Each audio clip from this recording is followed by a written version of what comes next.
Tijjani an walla Alhaji Abu Samboru Barka. Nyam golluje. Gorko biyeteɗo Alhaji Abu Samboru Barka walla mbiyen mo Alhaji Tijjani an sanki ko nyande aset 14 lewru setto hitande 2002 caggalde wuri duuɓi 46. Yumma makko wiyete ko Nene Alpha Ali Diara ɓurɗo andirede Kumba Maro Leñan. Baba makko ko Samboru Barka woni inde mum.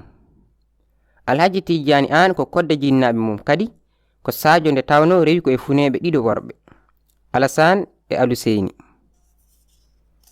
So laaɓi ko golle moƴƴe ngoni ndimagu ɓingu moƴƴagu ko cuɗari tan ndeke fodde kala gurɗo ko gollade. Hello nayi ko daranade e dadanade fewnude saha mum ko daranade e dadanade fewnude yonta mo hawri o. Ko ɗum waɗi so neɗɗo yontama ene hani namditade hoore mum namde ɗiɗi. So waɗani joni holnde mbaɗanmi? Min poɗɗo wadde o somin waɗani hol mbaɗanowomi? Ko nden yiyande ngarɗude woni nde Alhaji Tijjani an jogitino e nder gurdam mum fof. O daɗɗi fayndare, o fawi hen fimde, o yooɓi duwaw, o ñaagi ballal geno. O fiɓi aadi hakkunde makko e leñol. Aadi mo sewani saka taƴa, aadi mo wuɗani saka buuña, ha ñalama mo o aflina ñaamo makko. Hayre heedi hoore wonde waɗa koyɗe. O hirjini jangde e gollal, o noddi dental, o ewni ngotagu leñol. O darani ƴellitare pinal, o dadani e ko alda e loore ɓamtare ɗemgal.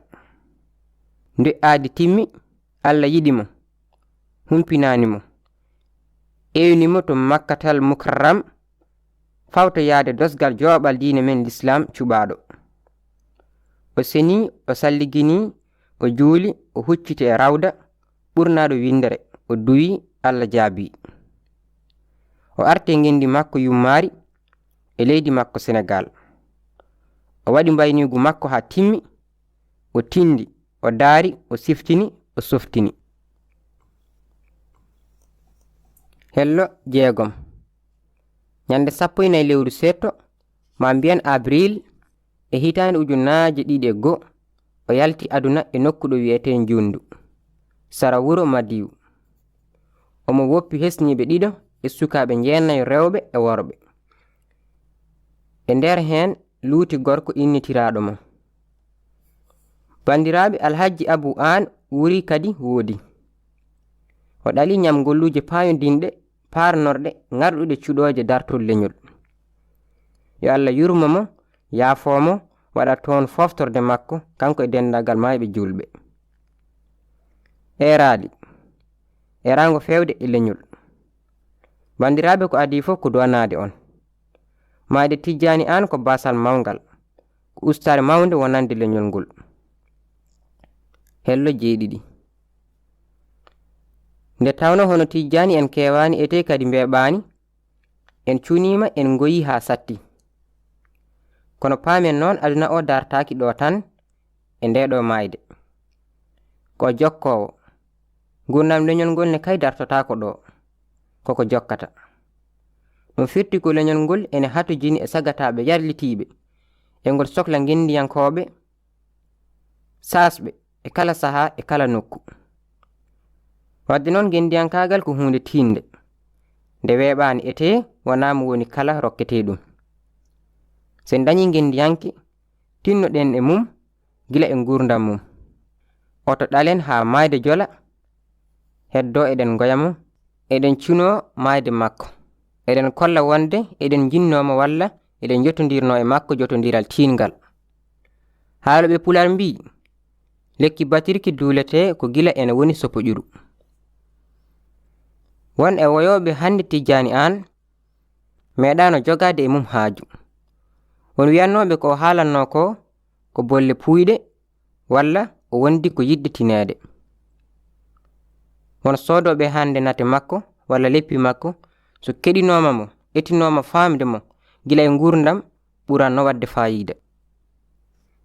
So tawi noon ko suni ko fof walla ko wayata ko fof ko joni faami ko wonno darde Tijjani ko hunde hulɓininde.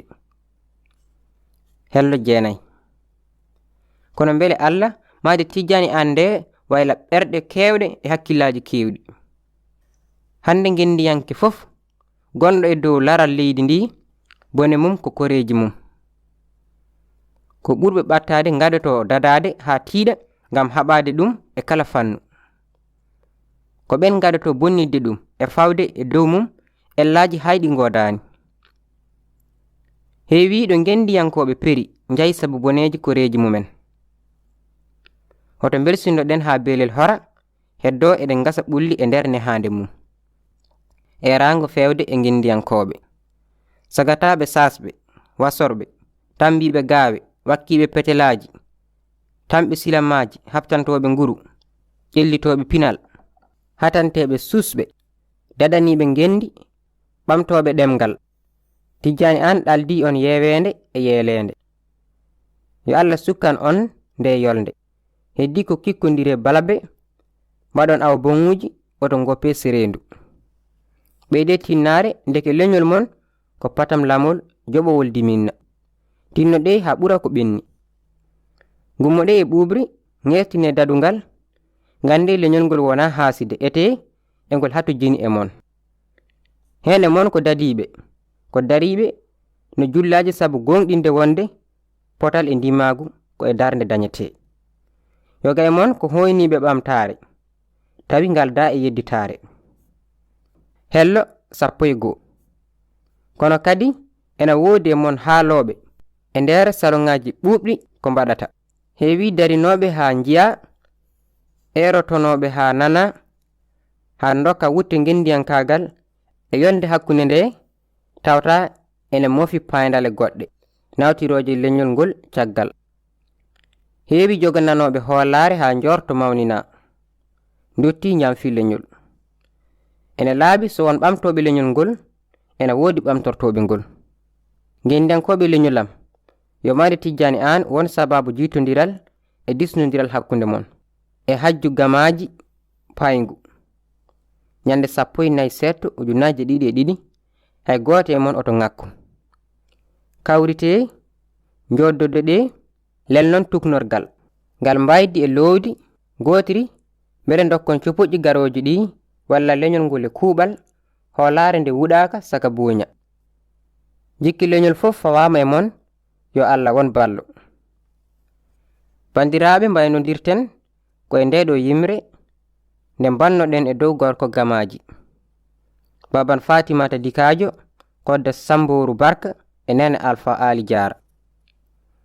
Yimre alapti an annabi labɗo jettinɗo nelal leñol, labaɗo e keele jaltinɗo geɗal leñol, harbiyanke casɗo denɗo kisal leñol, alhajji yo geno yurme yaforoma, jaaɗo nde tijjaka jattoraka, jaaduɗo hewndu mo nawani yaware, indema yanti e wasorteɓe ɓamtare, timmuɗo, tabiɗɗo, timminɗo aadiji, ittanɗo ngendi teddinɗo jaatiji, jom fimde laabtunde mo lunaki jikke, jalal kergal ngal yaadani e mbuɗu sikke, aduna woyima ko woyano adinoɓe, anniyaji ma e darnde ma sattunde rontoɓe, neɗanoɓe caggal nelaɗo fof kertini non ilam ma an seydi an hujjiti kolaɗe fof.